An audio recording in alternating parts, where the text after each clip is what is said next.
قم وحيدا كابد الليل الطويل قم وصلي للجليل قم فقد حان الرحيل. Bismillahirrahmanirrahim. Alhamdulillah wassalatu wassalamu ala Rasulillah wa ala alihi wa sahbihi wa man wala amma ba'. Saudara-saudariku yang tercinta, Al-Imam Al-Qurrafi pernah mengatakan dalam kitabnya Az-Zahirah, kullu fikhin lam yuharraj alal qawaid falaysa bisyai'. Setiap fikih yang tidak dibangun di atas kaidah-kaidah, maka itu bukanlah fikih yang kuat. Maka semestinya bagi kita semuanya, setiap muslim dan muslimah, untuk membangun fikih kita semuanya di atas kaidah-kaidah yang kokoh, di atas kaidah-kaidah yang mapan. Di antara kaidah-kaidah penting, ada 5 kaidah yang disebut oleh para ulama dengan al-qawaid al-khamsa al-kubra, 5 kaidah besar. Yang pertama adalah annamal a'malu binniyat. Sesungguhnya setiap amalan itu tergantung kepada niatnya. Ini adalah kutipan sebuah hadis Nabi Shallallahu Alaihi Wasallam yang merupakan kaidah dasar di dalam fikih. Setiap amalan, ucapan tergantung kepada niat. Contohnya, orang tawaf. Kita tahu bahwasanya tawaf itu ibadah hanya di Ka'bah. Kalau seorang tawaf di selain Ka'bah, maka itu tergantung kepada niatnya. Kalau dia niatnya ibadah, maka itu adalah sebuah kesyirikan. Tapi kalau niatnya adalah untuk mencari barang hilang misalkan, maka itu bukan ibadah. Dan itu bukan syirik. Contoh yang lain, misalkan seorang suami mengatakan kepada istrinya, pulanglah kamu ke orang tuamu. Kalau dia meniatkan hal tersebut adalah sebagai perceraian, jadilah perceraian. Tapi kalau dia tidak meniatkan itu sebagai perceraian, bukan perceraian. Yang kedua, kaidah yang kedua, al-yakinu la yazulu bisyak. Sesuatu yang yakin tidak dihilangkan dengan keraguan. Hadisnya, Rasulullah SAW mengatakan, da'ma yaribuka ila ma la yaribuk.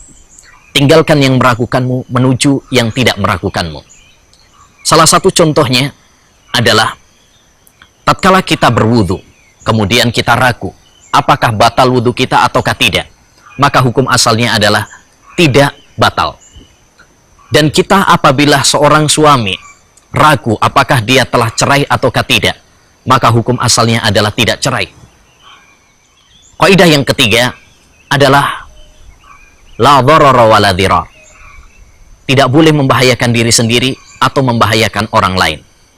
Ini juga kutipan sebuah hadis Nabi SAW yang dijadikan oleh para ulama sebagai kaidah besar.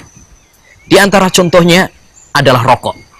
Rokok terbukti sangat membahayakan. Bahkan di dalam rokok sendiri tertulis bahwa rokok membahayakan kesehatan, menjadikan penyakit kanker, jantung, impoten, dan sebagainya. Maka tidak diperbolehkan bagi kita untuk menghisap rokok karena itu membahayakan. Kaidah yang keempat adalah al-masyaqqatu tajlibut taisir. Kesulitan itu membawa kemudahan. Islam adalah agama yang mudah. Yuridu wahu bikumul yusra wala yuridu bikumul usra. Allah Subhanahu wa taala menginginkan kemudahan bagi kalian dan tidak menginginkan kesulitan bagi kalian. Di antara contohnya adalah tatkala seorang tidak sanggup untuk menggunakan air ketika berwudu, maka boleh baginya untuk tayammum. Demikian juga tatkala kita safar, bepergian, maka Allah Subhanahu wa taala memberikan kemudahan untuk mengqashar, meringkas salat kita, atau juga menjamak, menggabung antara 2 salat dalam satu waktu. Dan kaidah yang terakhir adalah al-adatu muhakkamah. Adab, kebiasaan manusia itu bisa dijadikan sebuah hukum. Allah Subhanahu wa taala berfirman, wa ashiruhunna bil ma'ruf. Pergaulilah wanita-wanita, istri-istri kalian dengan cara yang baik menurut urf masyarakat. Contoh kaidah ini dalam kehidupan kita adalah misalkan tentang batas nafkah. Menafkahi istri berapa jumlahnya dalam sehari. Tidak ada batasan tertentu. Maka dikembalikan kepada urf adat manusia, yang itu relatif antara satu tempat dan satu waktu dengan yang lainnya.